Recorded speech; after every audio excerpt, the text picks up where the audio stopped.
O Brasil está no final de um ciclo e o investidor precisa entender como que pode se beneficiar de todas as mudanças que a gente pode enfrentar nos próximos anos, de maneira a ganhar dinheiro e continuar conservador nos seus investimentos.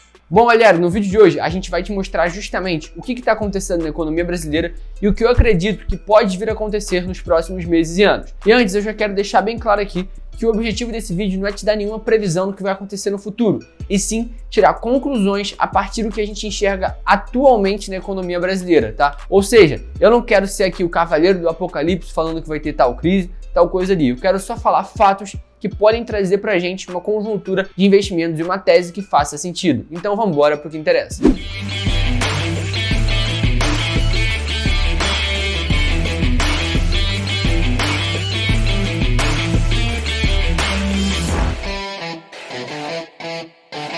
Como eu já coloquei na foto do vídeo, a gente está no fim de uma era realmente. Por quê? Porque a gente está justamente na inversão da curva de juros. Atualmente, a nossa taxa Selic está em 2%, que é a mínima histórica. E como a gente sabe, o Brasil tem sim um histórico de uma taxa de juros muito alta. Então, isso já dá pra gente um indicador muito interessante. Que o quê? A nossa taxa de juros pode voltar a crescer e a gente tem que entender o que isso significa para a economia. Inclusive, muitas previsões já indicam que na próxima reunião do Copom, que é o Comitê de Política Monetária, a gente já pode ver uma subida nos juros, ou seja, os juros já invertendo a curva, porque a gente estava numa queda e agora a gente já pode enxergar uma alta. E uma coisa é necessária que você entenda sobre os juros. O Banco Central, ele determina por meio do Copom, que a gente já explicou, os juros todas as reuniões, certo? Então, os juros vigentes no país, eles que determinam, mas não é só eles não conseguem forçar qualquer coisa, porque o mercado também tem o poder disso. Existe uma ferramenta chamada Mercado Futuro, onde são negociados contratos futuros de várias mercadorias, como trigo, dólar, também tem Ibovespa Futuro, café futuro, boi gordo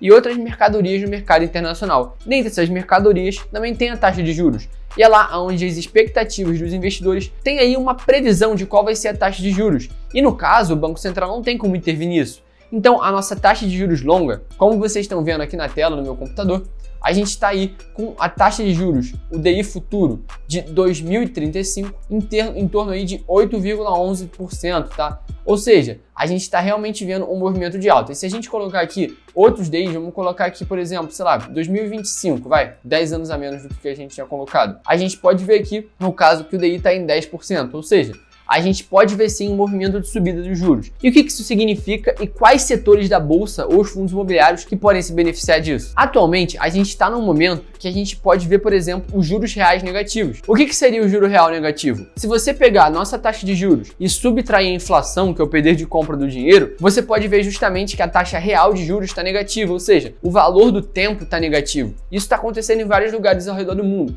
E com a reversão aqui no Brasil, a gente pode enxergar justamente os juros subindo. E essa dinâmica dos juros subindo atrapalha bastante aquelas empresas que têm mais dívida. Por quê? Porque essas dívidas geralmente são atreladas à taxa de juros. Então, se você pagava 2% ao ano na tua dívida, você pode vir a pagar 5%, 10%, o que quer que seja. Então você tem que entender como é que a dívida da tua empresa, da empresa que você investe, pode ser afetada por isso. Por outro lado, tem outros setores que podem se beneficiar mais. E eu acredito principalmente no setor de bancos e seguros. Por quê? Os bancos, eles emprestam dinheiro, enquanto mais alta a taxa de juros, melhor para eles, porque eles estão lucrando ali mais na intermediação bancária. Já as seguradoras, elas precisam investir o dinheiro do segurado, ou seja, se eu tenho um carro e estou pagando todo mês o seguro, eles investem aquele dinheiro para fazer uma graninha a mais. Só que no Brasil, os seguros, as seguradoras, são obrigadas a investir em renda fixa, em investimentos livres de risco, em tese. E no exterior, por exemplo, eles podem investir em renda variável, em ações e tudo mais. E no caso aqui do Brasil, eles poderão investir em títulos de renda fixa com mais rentabilidade. Então, a gente pode ver o setor de seguros também se beneficiando dessa alta dos juros. Já no lado de se atrapalhar, se dar mal por causa dos juros altos, a gente também tem um setor imobiliário.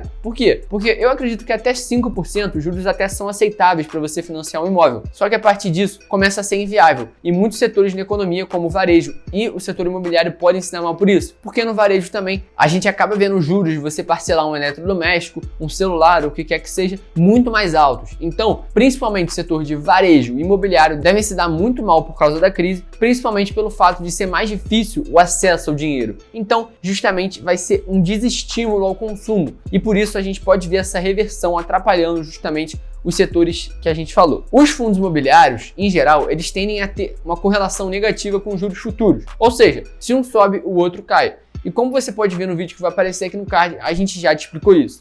E bom, qual é a dinâmica para o investidor de fundos imobiliários? Eu acredito que o foco de você investir no fundo imobiliário não seja especificamente você ter a cota se valorizando muito daquele fundo, e sim você ter aquela renda, receber os dividendos mensais. Então, eu acredito que para o cara que investe em fundo imobiliário, seja interessante focar na renda que aquele fundo pode te prover, porque a valorização pode não acontecer, principalmente por causa da dinâmica dos juros. Porque, de novo, os juros mais altos tornam o setor imobiliário um pouco mais fraco, um pouco menos pulsátil, menos pujante.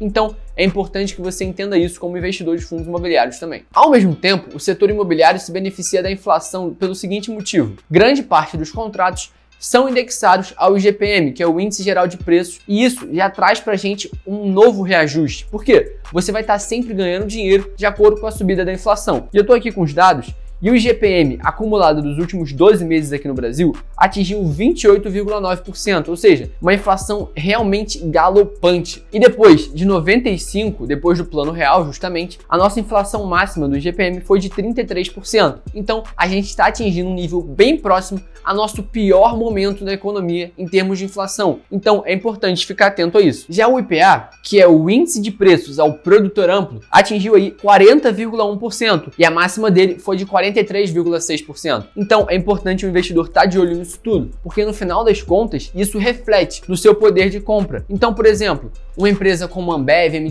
Branco, que repassam essa inflação para os clientes, também acabam indiretamente vencendo ali a inflação no longo prazo. Só que você tem que entender como se beneficiar disso, porque ter só dinheiro não adianta. E outro fato interessante é que o PIB per capita em dólares do brasileiro caiu 23% no ano de 2020. Só foi pior do que o ano de 99 e 2015. Isso principalmente por causa do câmbio, porque a gente viu o dólar se valorizando galopantemente e isso deixou todos os investidores brasileiros na mão. Na verdade, não todos, né? Porque aqueles que têm uma metodologia clara e sabem o que estão fazendo, justamente conseguiram se beneficiar disso tudo. E na minha opinião, eu acredito que a melhor forma de você se beneficiar de todo esse momento conturbado, não só esse caos financeiro que a gente vive no país, como também um caos político e ideológico, você precisa ter claro na sua cabeça qual é a sua metodologia de investimentos. Então, é muito importante que o investidor tenha, assim, ações no exterior ou um ETF que invista lá, justamente para você estar se protegendo em dólar. E também existem maneiras de você se beneficiar dessa volatilidade, como quando o mercado cai, ele acaba produzindo oportunidades. E os juros mais altos, justamente, acabam oferecendo, na minha opinião, algumas oportunidades. Por quê? Porque acaba tirando muita gente de renda variável, porque, um juros de 15% dá uma rentabilidade muito atrativa, é mais do que 1% ao mês. Então, muitos investidores que são mais avessos ao risco vão sair da renda variável e voltar para a renda fixa. Eu acredito que isso também pode criar algumas oportunidades, ao mesmo tempo que leva um pouquinho o mercado para baixo. Então você tem que aprender que não necessariamente o mercado caindo é um mercado ruim. Pode criar muitas oportunidades desde que você tenha a mentalidade certa, entenda o risco do que você está fazendo. De novo, a gente vive num país com históricos de juros altos e a probabilidade é que a gente tenha, sim, muitos momentos de turbulência. E é por isso que a gente sabe o que está fazendo, tem dólar e está sempre estudando. Ninguém